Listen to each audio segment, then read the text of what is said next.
Stock market एक ऐसा market जहाँ पर लोग पैसे इन्वेस्ट करके लॉन्ग टर्म में पैसा कमाते हैं। मुझे मालूम है कि आप भी स्टॉक मार्केट में पैसे इन्वेस्ट करना चाहते हो, लेकिन आप कंफ्यूज है कि पहला स्टॉक कैसे खरीदूं और मिनिमम कितना पैसा चाहिए इन्वेस्ट करने के लिए। आपने वारेन बफेट, राकेश झुनझुनवाला जैसे लोगों के नाम तो सुना ही होगा, लेकिन क्या आप जानते हैं कि उन्होंने भी एक छोटी इन्वेस्टमेंट से शुरू की थी। इस वीडियो में मैं आपको स्टॉक मार्केट होती क्या है और आपको कौन से स्टॉक में इन्वेस्ट करना चाहिए, और साथ में हम ये भी देखेंगे कि काफी लोग स्टॉक मार्केट में फेल क्यों हो जाते हैं। इन सभी का आंसर मैं इस वीडियो में देने वाला हूँ। अगर आप बिगिनर्स है और आपको स्टॉक मार्केट की ABCD भी नहीं आती तो ये वीडियो आपके लिए बहुत वैल्यूएबल होने वाली है, और वीडियो को बिना स्किप किए फुल वॉच करें, वरना आपको कुछ भी समझ नहीं आएगा। हम स्टॉक मार्केट में इन्वेस्टमेंट करने से पहले हमें ये समझना होगा कि स्टॉक होता क्या है। मान लीजिए एक कंपनी है जो बिजनेस एक्सपैंड करना चाहती है, जैसे नए शोरूम खोलना या नए एम्प्लॉयज हायर करना, लेकिन उसके पास इतना पैसा नहीं है, तो वो लोग अपनी कंपनी का एक छोटा सा हिस्सा यानी स्टॉक या शेयर बेचती है पैसे को राइज करने के लिए। तो जब आप एक स्टॉक खरीदते हो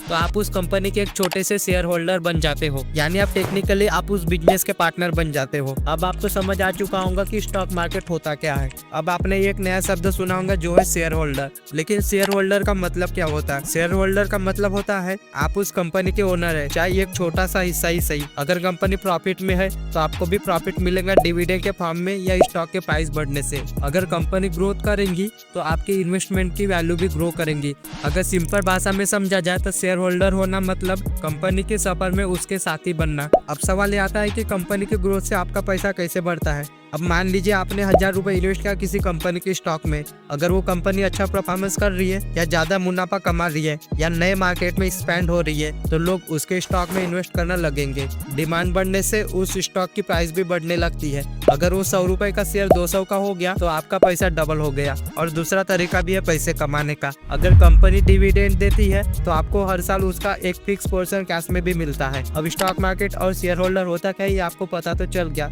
और हमें ये भी पता चल गया कि कंपनी ग्रोथ करेंगी तो हमारे पैसे भी ग्रो करेंगे, लेकिन उसके लिए आपको पैसे को इन्वेस्ट करना होगा। अब सवाल ये आता है कि इन्वेस्ट कैसे करें। उसके लिए आपको डीमेट और ट्रेडिंग अकाउंट खोलना होगा। कि डीमेट अकाउंट और ट्रेडिंग अकाउंट होता क्या है और इनमें क्या फर्क होता है और इनका काम क्या क्या होता है। तो ये दोनों अकाउंट स्टॉक मार्केट में इन्वेस्ट करने के लिए बहुत जरूरी होते हैं, लेकिन इनका काम अलग अलग होता है। आपके शेयर को डिजिटल फॉर्म में स्टोर करना, जैसे आपके बैंक अकाउंट में पैसे रखा होता है वैसे डीमेट अकाउंट में शेयर रखे होते हैं। यानी जब आप किसी कंपनी के स्टॉक खरीदते हो तो वो शेयर आपके डीमेट अकाउंट में सेव हो जाते हैं। अब देखेंगे कि ट्रेडिंग अकाउंट का काम क्या होता है।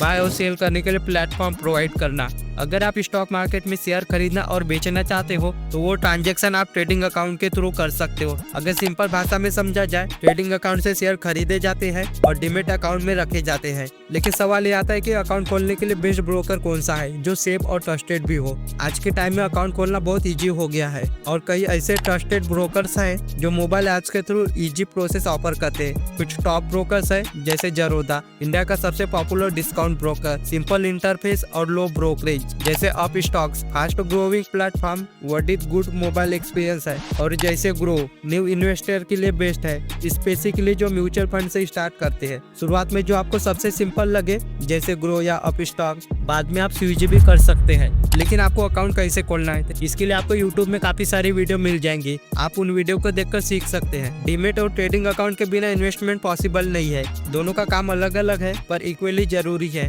जैसे ग्रो या जरोदा के साथ शुरुआत करके आप एक सेफ और सिंपल जर्नी स्टार्ट कर सकते हैं। लेकिन आपको पहली इन्वेस्टमेंट कितने पैसे से करनी चाहिए और कौन सी स्टॉक को चूज करना चाहिए जो आपको लॉन्ग टर्म में अच्छा खासा रिटर्न मिले। अगर आप स्टॉक मार्केट में पहली बार इन्वेस्ट कर रहे हो तो सबसे जरूरी बात यह है कि आपको अपने रिस्क को समझना और अपनी फाइनेंशियल सिचुएशन के हिसाब से इन्वेस्ट करें। आपको ज्यादा रिस्क लेने की जरूरत नहीं है, स्पेशली पहले इन्वेस्टमेंट में 1000 से 5000 तक एक आइडियल रेंज हो सकता है। अगर आप बिल्कुल भी बिगिनर्स है तो आप अपना 5000 किसी एक स्टॉक में डालकर कुछ टॉप परफॉर्मिंग और स्टेबल कंपनीज में इन्वेस्ट कर सकते हैं, और स्टेबल कंपनीज में इन्वेस्ट कर सकते हैं। ये आपको रिस्क को डिस्ट्रीब्यूट करने में मदद करेगा। अपना पैसा एक स्टॉक में ना लगा, 2 या 3 डिफरेंट स्टॉक में पैसा इन्वेस्ट करे। लॉन्ग टर्म इन्वेस्टमेंट का सोचकर इन्वेस्ट करे। ये आपको मार्केट के इन्फ्लुएंस से बचाएगा। पहली बार इन्वेस्ट करने के बाद आपको थोड़ा टाइम देना जरूरी है। शेयर प्राइस राइज और फॉल होती रहती है। अगर आप पेशेंस रखते हो तो आपको बेटर रिजल्ट मिलेंगे। लेकिन सबसे इंपॉर्टेंट क्वेश्चन ये है कि हमें कौन सी स्टॉक में इन्वेस्ट करना चाहिए। बिगिनर्स के लिए सबसे सेफ और प्रॉफिटेबल स्टॉक वो होते हैं जो स्टेबल और स्टेब्लिश्ड कंपनीज के हो, यानी उनके पास स्ट्रॉन्ग बिजनेस फंडामेंटल्स हो एंड जो मार्केट काफी टाइम से अच्छा परफॉर्मेंस कर रही है, जैसे लार्ज कैप स्टॉक। ये वो स्टॉक है जो ऑलरेडी स्टेब्लिश्ड